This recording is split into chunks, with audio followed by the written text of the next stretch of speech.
नमस्कार, मैं भारत पंचवाल स्वागत करता हूं आपका राजीव टाइम्स में। आइए रुक करते हैं बुलेटिन की ओर, लेकिन उससे पहले एक नजर लाइव अपडेट्स पर।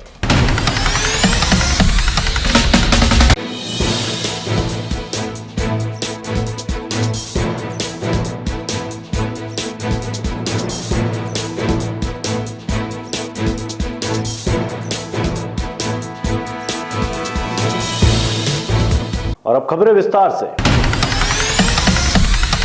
मध्य प्रदेश में 13 नर्सिंग कॉलेज की मान्यता रद्द करने के बाद 1200 नर्सिंग की सीट भी कम कर दी गई है। इसको लेकर एनएसयूआई के नेतृत्व में नर्सिंग की छात्राओं ने जेपी अस्पताल के बाहर प्रदर्शन किया। इस दौरान रवि परमार ने कहा है कि मान्यता रद्द करने की वजह से आज यहां प्रदर्शन किया जा रहा है क्योंकि महंगाई के चलते गरीब व मध्यम परिवार के जो बच्चे हैं प्राइवेट कॉलेज में एडमिशन नहीं ले सकते। उन्होंने कहा, हमारी मांगे पूरी होने तक एनएसयूआई बच्चों के भविष्य के लिए प्रदर्शन करते रहेंगे। इस अवसर पर अंजलि केराड़ नरसीगढ़ और तनिषा टांगी शाजापुर ने भी अपने विचार रखे, जिन्होंने कहा, हमारा एक ही उद्देश्य है कि सीट बढ़ाई जाए। अच्छे मार्क्स और अच्छे रैंक लाने के बाद भी हम कुछ नहीं हो पाएगा हमारा। और सबसे बड़ी बात यह है कि हम मिडिल क्लास फैमिली से हम जो प्राइवेट कॉलेजेस से उनकी फीस अफोर्ड नहीं कर सकते। अगर ऐसा कर सकते तो 2-2 साल लगा के बीएनएसटी क्यों ही करते। तो सरकार से मैं अनुरोध यही करना चाहूंगी कि आप हमारी सीट बढ़ाइए। जब 22 कॉलेज होते हुए भी आप हमें सिर्फ 4 कॉलेज दे रहे हो और मांगने के बाद 4 और बढ़ा रहे हो, तो 22 में से 8 क्यों दे रहे हो भाई? पूरे दो, हमें पूरे चाहिए। जब सरकार इतना नहीं कर सकती कि कुछ कमियां भी है तो उनको पूरा करना सरकार की जिम्मेदारी है। तुम उन कमियों को पूरा करो और हमें उनमें पढ़ने के लिए प्रेरित करना चाहिए कि भाई हम लोग गवर्नमेंट कॉलेज में पढ़े। आप हमें प्राइवेट की ओर धकेल रहे हो। तो इतना अगर हम कर सकते थे तो हम तैयार ही नहीं करते। सरकार का ऐसा है कि कम करते जा रहे हैं। 18 से 1350 कर दिए, फिर 500 कर दिए। ऐसे तो अगले साल बंद ही कर देंगे। हो भी सकता है सर ऐसा। और यदि सरकार से नहीं संभल रहा है तो मुझे एक दिन के लिए मुख्यमंत्री बना दो सर। मैं संभाल के दिखाऊंगी कि एक दिन में क्या होता है। मैं पूरा संभाल के दिखा सकती हूँ कि एक दिन में क्या होता है। यदि नहीं संभल रहा है तो ये ऐसा बता दे हमें। हम एक दिन में पूरी शिक्षा विभाग को ठीक कर देंगे, ऐसा बोल रहे हैं सर। यदि टीचर नहीं है, यही रीजन है कि टीचर नहीं है इसलिए अमान्य कर दिए गए। टीचर क्यों नहीं है सर? टीचर क्यों नहीं लाए जा रहे हैं? क्या एमपी में इतने शिक्षित लोग नहीं है कि वो पढ़ा सके बच्चों को, या कॉलेज में टीचर पढ़ा सके? इतना वो नहीं है किसी में।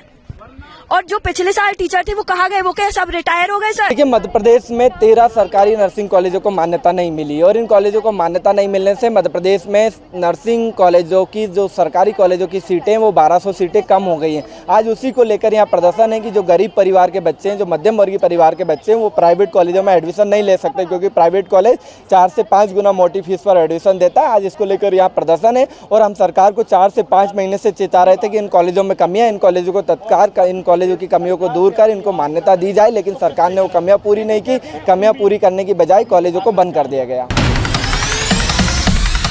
मध्य प्रदेश ड्राइवर महासंघ तहसील कन्नौज द्वारा अपनी विभिन्न मांगों को लेकर सानिया आष्टा रोड स्थित खेड़ापति गार्डन से पैदल एक रैली निकाली गई।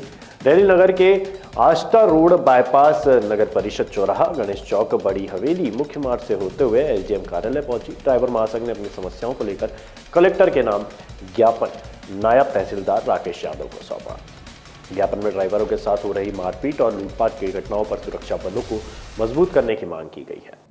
जन जागरूकता ड्राइवर अभियान पूरे मध्य प्रदेश में चला रहा हूं और मैं शासन के द्वारा शासन से निवेदन कर रहा हूं हाथ जोड़ के कि जिस प्रकार से आप देश में कई योजना चलाए हैं, लाडली योजना चलाए हैं, लाडली बहना योजना चलाए हैं, सहायता समूह योजना चलाए हैं, मैं शासन से निवेदन करता हूं, एक मुहिम से हाथ जोड़ के निवेदन करता हूं, एक ड्राइवर योजना चला दीजिए ताकि हमारे देश के ड्राइवर सुरक्षित के साथ अपने को स्वतंत्र माने। क्योंकि 79 साल हो गया देश स्वतंत्र हुए, लेकिन आज भी हमारा ड्राइवर को स्वतंत्रता नहीं मिला। मेरे मीडिया भाई, मैं आप लोगों से निवेदन करता हूं, इनको ऐसा छलांग मारिए कि हमारे ड्राइवरों को 79 साल हो गया, इनको स्वतंत्रता मिले। सरकार तो कहता है सबका साथ सबका विकास। यदि सबका साथ सबका विकास होता तो इस देश के ड्राइवर को क्यों लेके साथ में नहीं चलता है? क्योंकि रैली जमाने के काम में जब आता है तो मेरा देश के ड्राइवर रैली जमाता है, और ऊपर जाना होता है देश विदेश तो मेरा ड्राइवर लेके जाता है। आज जितने जन्म से लेकर मरण तक ड्राइवर हमारा काम इस देश के लिए करता है। इसलिए मैं शासन से निवेदन करता हूं, एक ड्राइवरों के लिए अपनी से निवेदन करता हूं, हाथ जोड़ के निवेदन करता हूं कि ड्राइवर योजना एक देश में चलाया जाए और देश के ड्राइवर को स्वतंत्र कराया जाए। आरएसएस प्रमुख के बयान का समर्थन करते हुए बीजेपी विधायक रामेश्वर शर्मा ने कहा कि संघ प्रमुख भागवत बिल्कुल ठीक कह रहे हैं।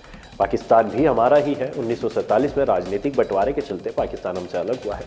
हम उसे वापस लेकर रहेंगे, तब कहीं जाकर हमारा राष्ट्रगान पूरा होगा। उन्होंने कहा, भले ही उस समय की तत्कालिक राजनीतिक परिस्थितियों से पाकिस्तान अलग हुआ हो, लेकिन भारतवासी इस बंटवारे को नहीं मानते हैं और उनकी इच्छा है कि एक बार फिर पाकिस्तान और पीओके भारत का हिस्सा बने। भोपाल में बढ़ती गौमांस तस्करी को भी विधायक रामेश्वर शर्मा ने चिंता का विषय बताया। वहीं उन्होंने कांग्रेस प्रदेश अध्यक्ष जीतू पटवारी के छिंदवाड़ा जाने पर कहा कि जीतू पटवारी काफी देर से जागे हैं। हमारी सरकार ने कफ सिरप को बैन कर दिया है। कंपनी के खिलाफ एफआईआर भी दर्ज की गई है और मामले की जांच जारी है। जो भी दोषी होंगे उन्हें बख्शा नहीं जाएगा। हाँ, निश्चित रूप से परम पूज्य डॉक्टर मोहन भागवत जी जो हमारे सरसंघ चालक जी हैं, उनकी घोषणा बिल्कुल सत्य है, क्योंकि 1947 का विभाजन केवल सत्ताधारी दलों ने स्वीकार किया था। जिन्हें सत्ता की मलाई चाटना था उनने स्वीकार किया। भारत के आम नागरिक ने विभाजन का उस समय भी विरोध किया था।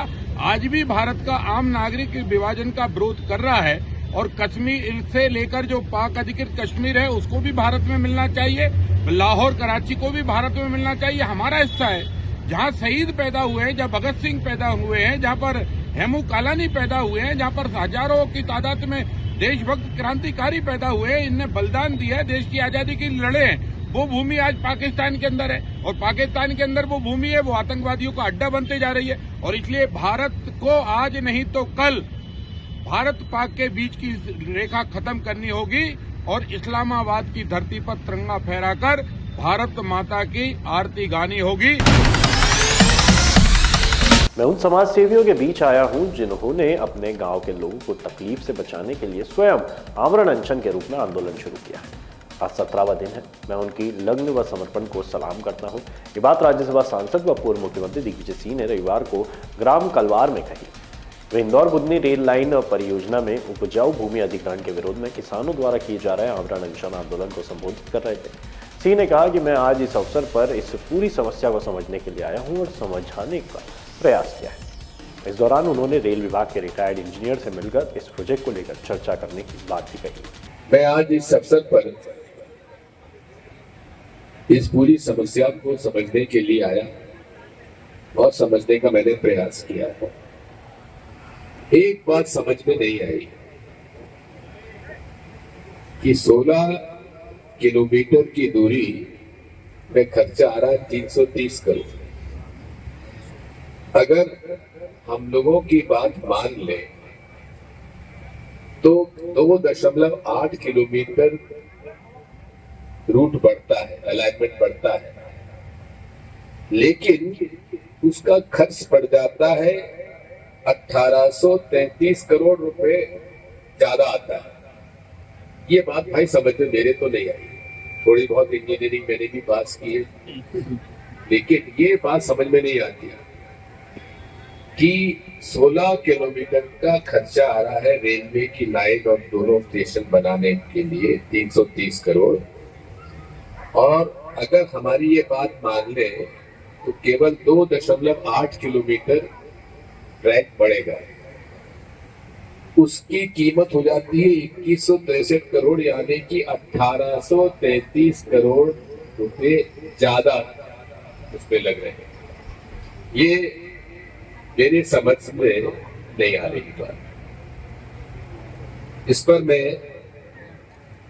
रेल विभाग के ही रिटायर्ड इंजीनियर जो होंगे उनसे मैं पूरे प्रोजेक्ट रिपोर्ट के साथ बात करके इसका चर्चा करना चाहूंगा कि आखिर ये रिपोर्ट जो दी है इन्होंने ये किस मंशा से दी है और किस इंजीनियरिंग के प्रिंसिपल को तय करके इन्होंने की है, मैं नहीं समझ पा रहा हूँ। इंदौर में अयोध्या नगरी राम राज्य की थीम पर भव्य अयोध्या महोत्सव 2025 होगा। श्रद्धा, संस्कृति और समरसता का यह अद्भुत संगम देखने को मिलेगा गांधी हॉल में। इस बार गांधी हॉल अयोध्या की पावन झलक से जगमगाने वाला है।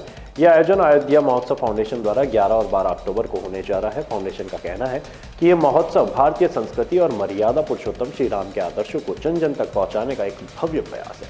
महोत्सव की शुरुआत एक दिन पूर्व 10 अक्टूबर को 6:30 बजे होगी। आयोजन के मुख्य अतिथि मंत्री विजय वर्गीय होंगे, जो फीता काटकर इस भव्य आयोजन का शुभारंभ करेंगे। मुख्य कार्यक्रम 11 और 12 अक्टूबर को सुबह 10:30 बजे से रात 10 बजे तक चलेगा। मुख्य आकर्षण विश्व का सबसे ऊंचा 51 फीट धनुष इस आयोजन का सबसे बड़ा और ऐतिहासिक आकर्षण रहेगा। गांधी हॉल में 10 तारीख को इनोवेशन किया जा रहा है। विश्व का सबसे बड़ा धनुष जो लगभग 51 फीट ऊंचा रहेगा, भारी बजनी रहेगा, उसमें कांच रहेगा और कांच के अंदर, धनुष के अंदर ही राम नाम लिखी हुई पुस्तकें, जो राम नाम लेखन जगह जगह चल रहा है। हमारे कार्तिक जोशी जी, शुभम दीपम शुक्ला जी, लीना बाहिती जी और अक्षत अग्रवाल और नंदिनी सोमानी जी के तत्वाधान में सारा कार्यक्रम चल रहा है। इन्हीं ने अपने तन मन धन से इस धनुष का निर्माण करवा रहे हैं और आयोजन कर रहे हैं। इसमें राम नाम लिखा हुआ रहेगा 10, 11, 12। यहाँ 11 और 12 धनुष का दर्शन गांधी हॉल में आप सभी लोग आकर के कर सकते हैं। इसमें बहुत सुंदर लाइटिंग है और जो ये पुस्तक है राम नाम की, इसमें 1 से 8 बार राम नाम लिखा जाएगा और इसी राम नाम और धनुष से विश्व रिकॉर्ड बनेगा और इसमें 1,80,00,000 राम नाम उसमें विराजमान होंगे। लगभग 11,000 पुस्तकों का वितरण हो चुका है। राम नाम लेखन चल रहा है, उनका संकलन भी चल रहा है और इसके बाद में 13-14 अक्टूबर को यह धनुष को लेकर के सम्मान, पूजन, हवन इत्यादि करके और पित्त पर्वत पश्चिम दिशा में, हमेशा वास्तु के अनुसार पश्चिम दिशा ऊंची रहना चाहिए। तो पित्त पर्वत पे जहां हनुमान जी महाराज कीर्तन करते हुए विराजमान हो रहे हैं, वहां अखंड संकीर्तन भी माननीय कैलाश विजयवर्गीय जी के द्वारा स्थापित हनुमान जी के यहाँ चल रहा है। वहीं पर धनुष का एक आसन बनाया जाएगा और 51 फीट धनुष वहां स्थापित किया जाएगा राम नाम की, ताकि हमेशा वहां दर्शन हो सके और अर्चन पूजन हो सके। यह विश्व का सबसे बड़ा अलौकिक धनुष होगा, दिव्य होगा, भव्य होगा और ये धनुष 11 और 12 तारीख को गांधी हॉल, इंदौर के गांधी हॉल में स्थापित होगा, जो सभी भक्त इंदौर के आकर के दर्शन कर सकते हैं और निश्चित करना चाहिए, क्योंकि यह इतना बड़ा धनुष कहीं पर भी नहीं है। तो जो हमारी अयोध्या महोत्सव 2025 की जो समिति है, जो सहयोगी हैं, इनको बहुत बहुत बधाई, बहुत बहुत साधुवाद। फिलहाल के लिए बुलेटिन में इतना ही। ताजा तरीन खबरों के लिए देखते रहिए राजीव 9।